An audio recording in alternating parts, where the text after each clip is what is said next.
ख्रिस्त में मेरे प्यारे भाइयों और बहनों, डोमिनिकन मीडिया मिशन के दैनिक आहार में आपका स्वागत है। सबों को जय यीशु।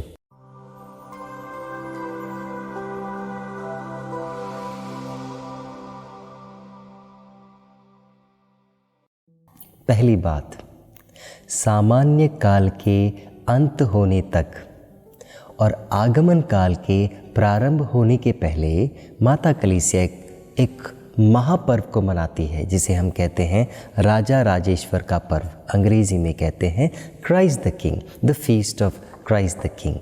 मेरे मित्रों, अधिकांश देखा जाए हमारी पल्लियों में कलीसिया इस पर्व के अवसर पर एक जुलूस का आयोजन करती है, यूखरिस्तीय जुलूस का आयोजन करती है। पुरोहित अपने हाथों में पवित्र यूखरिस्त को लेकर, पवित्र परम प्रसाद को लेकर इस जुलूस का प्रारंभ करता है।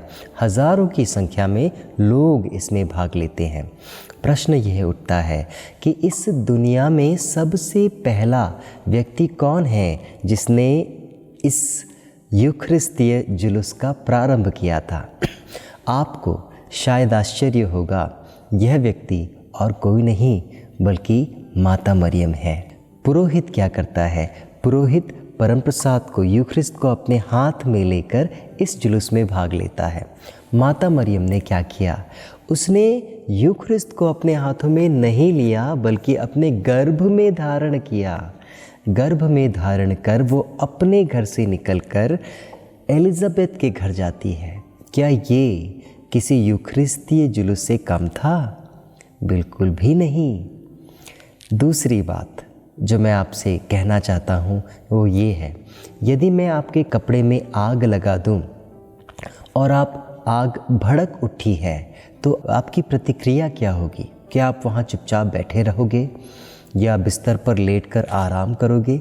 बिल्कुल भी नहीं। आप दौड़ोगे और इस प्रकार दौड़ोगे, इधर उधर दौड़ोगे, पानी की खोज करोगे ताकि आप बच सको। ईश्वर के प्रेम के साथ भी बिल्कुल ऐसा ही होता है। इस दुनिया में ऐसा कोई इंसान नहीं जिसने ईश्वर के प्रेम को महसूस किया हो और वो चुपचाप बैठ गया हो, आराम कर रहा हो। ऐसा हो ही नहीं सकता।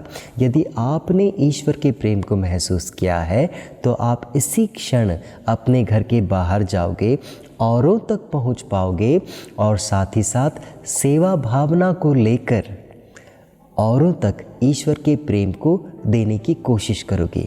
मरियम ने बिल्कुल यही काम किया। गर्भवती होने के बावजूद वो अपने घर से बाहर निकली और एलिजाबेथ के पास जा पहुंची। क्यों? यही कारण है क्योंकि वह ईश्वर के प्रेम को उसे देना चाहती थी, उसके साथ बांटना चाहती थी सेवा भाव के द्वारा। तीसरी बात मित्रों जो मैं आपके साथ बांटना चाहता हूँ वो ये है कि प्रभु ही हमारे आनंद का विषय है, प्रभु ही हमारे आनंद का कारण है। कैसे?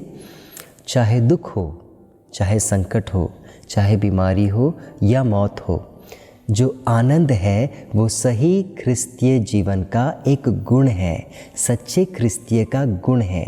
इन सभी सिचुएशन में, इन सभी परिस्थितियों में एक ख्रिस्तीय खुश रहता है, आनंदित रहता है। क्यों? क्योंकि आनंद देने वाला प्रभु उसके दिल में बसता है। चाहे आप उसे परम प्रसाद के द्वारा ग्रहण करो, चाहे ईश्वर के वचन के द्वारा आप उसे ग्रहण करो, वही मसीहा आपको आनंद से भर देता है और आपका जीवन मरियम की तरह बन जाता है। और वही कह उठते हैं, मेरा हृदय मेरे मुक्तिदाता प्रभु में आनंद मनाता है। इसी आनंद को औरों तक पहुंचाने के लिए आप घर से निकल पड़ते हो। मेरे मित्रों, आप सबों की क्रिसमस की तैयारी सुखद हो, यही मेरी प्रार्थना है। सबों को जय यीशु।